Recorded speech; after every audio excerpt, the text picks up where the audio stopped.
بسم الله الرحمن الرحيم نحمده ونصلي على رسوله الكريم أما بعد.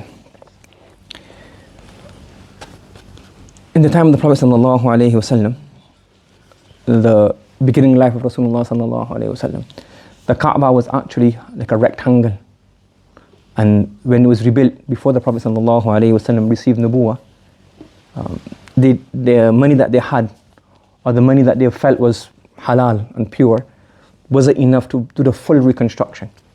So instead of making it into a full, more of a rectangle shape, they just made it into the cube. So the current cube we have right now, that's what the Quraysh built it on. But before the Quraysh renovation, it was actually a bit longer. The Hatim was actually part of the Kaaba. So the Prophet sallallahu alaihi wasallam, he said to Aisha radiyallahu ta'ala anha, so when the Prophet sallallahu alaihi wasallam went to Hajj, some narration said the Prophet sallallahu alaihi wasallam, he entered the Kaaba. So entering the Kaaba is not a farad, not a sharat, not a condition. It's nothing to do with Hajj. If a person doesn't go in the Kaaba, nothing happens to his Hajj, his Umrah, both are valid. It makes no difference to the Ibadah. When the Prophet ﷺ came out and he went home to Aisha radiyallahu ta'ala, he went to the tent. Aisha Siddiqa radiyallahu ta'ala anha, she said that the Prophet ﷺ looked very sad and grieved, a bit worried. So I said, what's the matter? He said that, I went into the Kaaba today. I entered the Kaaba. This is a narration from, I think, Abu Dawood. And he says here, وَلَوْ اسْتَقْبَلْتُ مِنْ أَمْرِي مَسْتَدْبَرْتُ مَا دَخَلْتُهَا. If I had thought of what I'm thinking right now, so I thought it's coming in my mind right now, if I had thought of this before I entered the Kaaba, I would not have entered the Kaaba. So he did go in the Kaaba, according to one narration, some narrations. He went to the Kaaba. When he came back, he said to Aisha radiyallahu ta'ala anha, that after I exited the Kaaba and left the Kaaba, I thought to myself, do you know what? He says, أَخَافُ أَنْ أَكُونَ قَدْ شَقَقْتُ عَلَى أُمَّتِي. Now what's going to happen? The Prophet sallallahu alaihi wasallam entered the Kaaba in the time of Hajj. Now every single ummati, afterwards, what will he want to do? I want to do the same thing Prophet sallallahu alaihi wasallam done. And even in the time of the Quraysh, like early on in Islam, before like this huge amount of millions of people just going for Umrah, even then when it was like thousands, it was not possible for everybody to go in. Safety reasons or just administrative reasons. So only a few people would go in, and the keys are kept by a particular family. So the Prophet ﷺ said afterwards that it came to my mind that every single ummati afterwards will want to go inside the Kaaba, but they won't be able to go inside.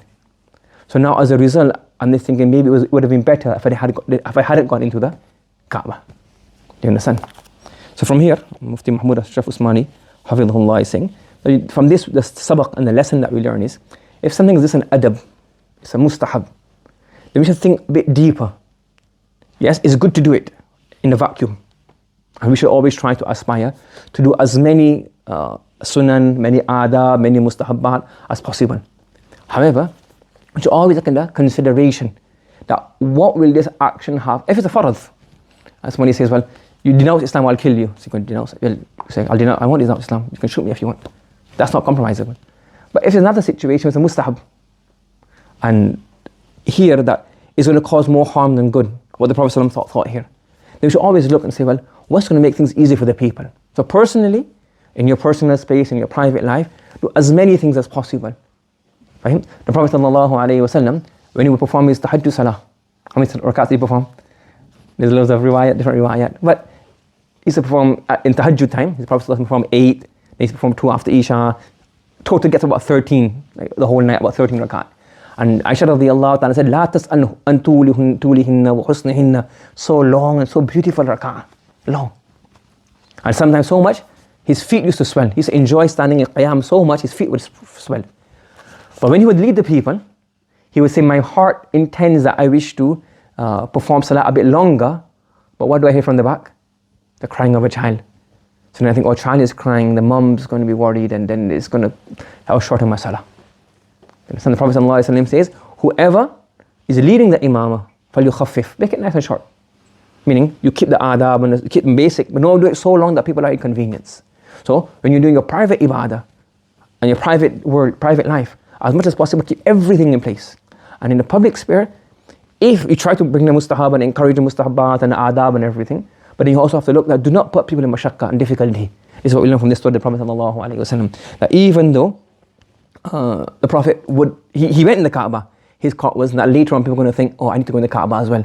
So I would prefer to left this mustahab, to left this good action or this amal, which is barakah, to going in the Kaaba. I would rather have left it so people afterwards don't feel bad that my Prophet sallallahu alaihi wasallam went in the Kaaba and I couldn't go in the Kaaba.